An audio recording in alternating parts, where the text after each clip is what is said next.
Hi friends, I am advocate Jaya शेवा। आज का हमारा टॉपिक है general rules of succession in case of Hindu females. तो हम आज समझेंगे कि फॉर एन इंस्टेंस अगर कोई हिंदू फीमेल है और वो बिना विल के उनकी डेथ हो जाती है तो उनकी प्रॉपर्टी कैसे डिवॉल्व होगी, कैसे डिस्ट्रीब्यूट होगी। तो as per Hindu succession act 1956 section 15 में ये मेंशन्ड है कि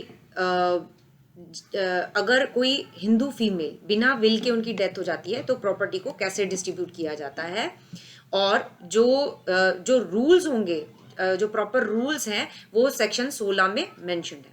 ठीक है, तो सबसे पहले जो प्रॉपर्टी डिस्ट्रीब्यूट होगी वो होगी जो फीमेल है उसके sons and daughters and husband. तो फॉर एन इंस्टेंस अगर उनके सन एंड डॉटर की डेथ हो चुकी है पहले से ही, तो उनके जो बच्चे हैं उनमें और उनके हस्बैंड में प्रॉपर्टी डिवाइड होगी। उसके बाद सेकेंडली जो प्रॉपर्टी डिवाइड होगी वो उनके हस्बैंड के हायर्स में होगी।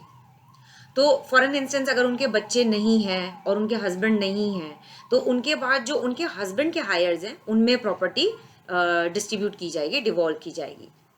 फॉर एन इंस्टेंस अगर उनके बच्चे भी नहीं हैं और हस्बैंड भी नहीं है या हस्बैंड के हायर्स नहीं हैं तो उसके बाद उनके जो मदर एंड फादर हैं उनमें प्रॉपर्टी डिवाइड होगी।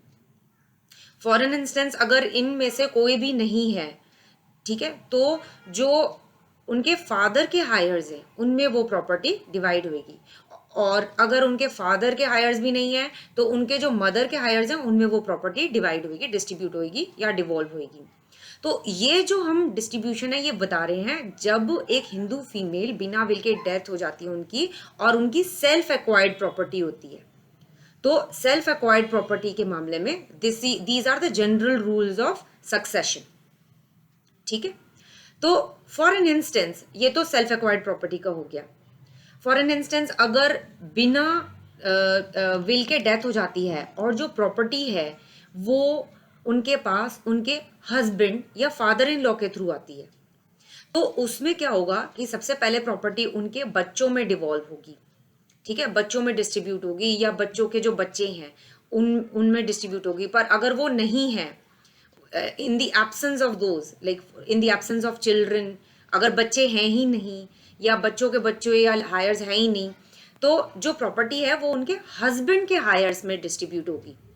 तो ये जो पहला रूल मैंने बताया वो सेल्फ एक्वायर्ड प्रॉपर्टी पे है, तो वो एप्लीकेबल नहीं होगा।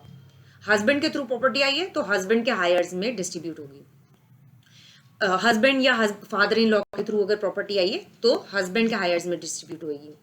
फॉर एन इंस्टेंस अगर प्रॉपर्टी फादर या मदर के थ्रू आई है जो डिसीज्ड है उनके पास और उनके बच्चे भी नहीं थे, जो डिसीज्ड हैं उनके कोई बच्चे नहीं थे, तो उसमें जो उनके फादर हैं उनके लीगल हायर्स में वो प्रॉपर्टी डिस्ट्रीब्यूट होगी। तो आई होप ये आपको पॉइंट समझ में आए होंगे कि अगर सपोज अगर सेल्फ एक्वायर्ड प्रॉपर्टी है तो सबसे पहले बच्चे और हस्बैंड में प्रॉपर्टी डिवाइड होगी।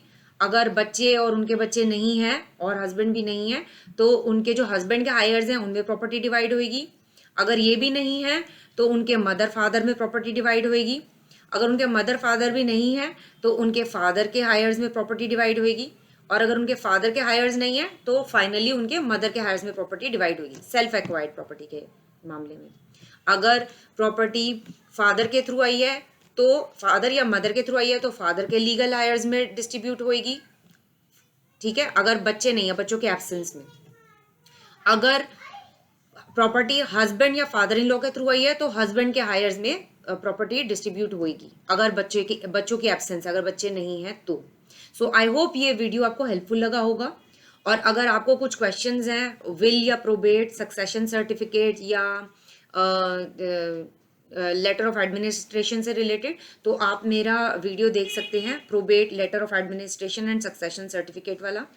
अगर आपको ये जानना है कि विडो के राइट क्या होते हैं अपने हस्बैंड की प्रॉपर्टी पे, तो आप उससे रिलेटेड मेरा वीडियो भी देख सकते हैं, widows right on deceased husband's property. तो इन केस अगर आपको लगता है कि ये वीडियो किसी के लिए हेल्पफुल होगा तो प्लीज़ उनके साथ ज़रूर शेयर कीजिए। एंड प्लीज़ मेरी वीडियो को ज़रूर लाइक कीजिए, मेरे चैनल को सब्सक्राइब करना मत भूलिए। और इन केस आपको लगता है कि आपको कोई क्वेश्चंस वगैरह पूछना है तो आप प्लीज़ कमेंट बॉक्स में मेरे से वो क्वेश्चंस पूछ सकते हैं। Thank you so much. Stay healthy, stay safe.